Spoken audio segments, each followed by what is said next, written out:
Well, what a surprise! Let's begin.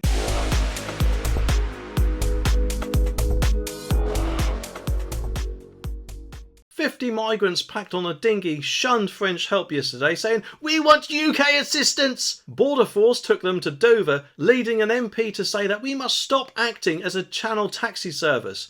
It came as net migration hit 606,000 last year, with PM Rishi Sunak admitting the figure is too high. The packed dinghy was first spotted near Boulogne before dawn yesterday, and French warship Formatin, hope I pronounced that right, tracked the small boat to the middle of the channel for more than 4 hours in rough seas.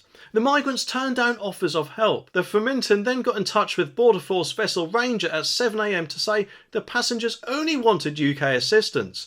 The French skipper said in broken English, 'We ask the migrants to dinghy if they need our assistance. They say to me they want UK assistance, but there is a lot of agitation on the dinghy.' Despite the dinghy still being in French waters, the Ranger offered to come out of Dover and pick them up. The Brits later thanked the Formenton captain and his team for supporting us in this rescue. But last night, Adam Holloway, a Tory MP of the Home Office Affairs Committee, told The Sun, 'I'm not surprised that the migrants told the French where to go. They know that if they get picked up by Britain, they're going to spend years having their case processed before eventually being allowed to live here. Until we break that incentive, this is just going to go on and on and on.' Former UKIP leader Nigel Farage added, 'Why are we paying the French all this money? They should be doing their job.' A government source admitted, 'No wonder why these people wanted to be rescued by our side.' Well, hopefully now the do-gooding lefties will finally realise that not every refugee or channel migrant is genuine, because let's face it, if these people were genuine,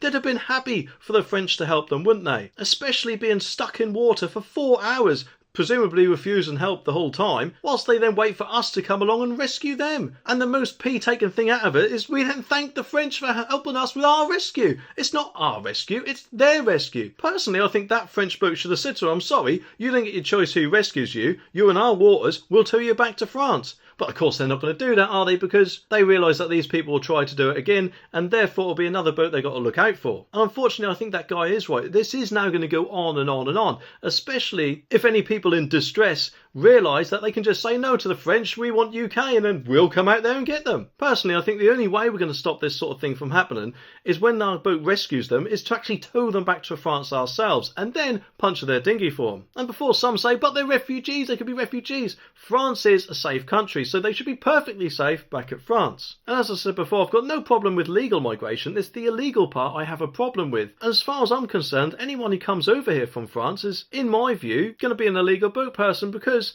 that is a safe country, isn't it? And surely, therefore, they wouldn't have any reason to leave it, would they? Unless, of course, the application to stay in France has been turned down because they're a criminal and committed all sorts of nasty and horrible crimes.